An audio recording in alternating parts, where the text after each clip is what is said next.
News 18 India.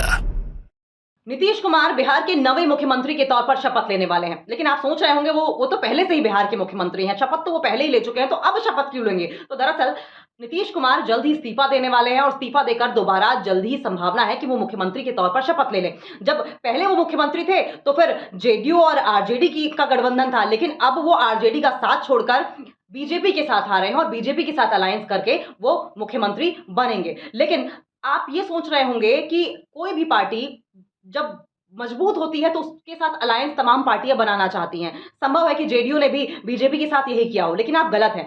दरअसल BJP JDU के साथ अलायंस कर रही है। उसकी उसकी बहुत बड़ी वजह यह भी है कि अब जेडीयू जो पार्टी है और नीतीश कुमार जितने बड़े नेता हैं, कहा यह जाता है कि बिहार में कुर्सी का ही खेल है और सुविधा की राजनीति होती है और नीतीश उसका सबसे बड़ा एग्जाम्पल है। ओबीसी का सबसे बड़ा चेहरा है बिहार में और कहा जाता है कि जो एक इंटरनल सर्वे बीजेपी की ओर से भी हाल फिलहाल में कराया गया था, क्योंकि बीजेपी आप जानते हैं इलेक्शन मोड में उतरती है, ग्राउंड पर पूरी तैयारी के साथ उतरती है और उस सर्वे में लगभग 36% लोग ऐसे हैं जिन पर सीधा सीधा असर नीतीश कुमार का है। तो यानी कि 2024 जो लोकसभा चुनाव आने वाले हैं और विधानसभा चुनाव में नीतीश कुमार का होना बेहद जरूरी बीजेपी को लगा और यही वजह थी कि जब जेडीयू से नीतीश कुमार ने हाथ बढ़ाया तो बीजेपी ने दामन थाम लिया। जबकि 17 महीने पहले जिस बीजेपी को छोड़कर नीतीश कुमार गए थे उसी बीजेपी में शामिल हो रहे हैं, तो जाहिर तौर पर सवाल उठते हैं कि आखिर इतनी आसानी से बीजेपी कैसे मान गई। लेकिन तुरुप का इक्का यहां पर एक तीर से दो निशाने चलना इसे कहते हैं। बीजेपी ने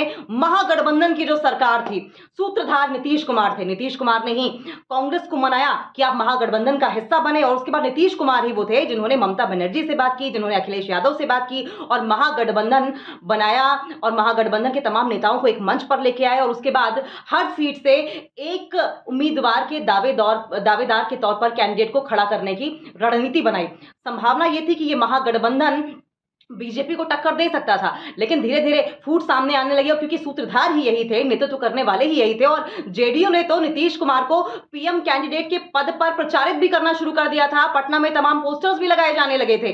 अब वही सूत्रधार, वही नीतीश कुमार अब बीजेपी के साथ खड़े हुए दिखाई दे रहे हैं। वो नीतीश कुमार जो कभी अपने आप को या उनकी पार्टी उन्हें पीएम कैंडिडेट के तौर पर प्रस्तुत कर रही थी, वो अब बीजेपी के साथ खड़े हुए दिखाई दे रहे हैं। ये बात तो रही कि बीजेपी ने किस तरीके से नीतीश कुमार या जेडीयू को एक्सेप्टेंस दी, लेकिन इसके अलावा हम आपको बताएं कि संभावना इस बात की भी है कि जल्द ही नीतीश कुमार इस्तीफा दे दें और नीतीश कुमार बीजेपी के साथ अलायंस बनाकर एनडीए के साथ अलायंस बनाकर एक बार फिर से मुख्यमंत्री बने। और ऐसे में आरजेडी लगातार इस बात का दावा कर रही है कि अब की बार हम नीतीश कुमार को मुख्यमंत्री नहीं बनने देंगे, अब की बार इतनी आसान नहीं होगी उनकी ताजपोशी। वो कितने भी चालें चल लें, तुरुप का इक्का हमारे पास है और इंतजार कीजिए कि हम क्या चाल आगे चलेंगे।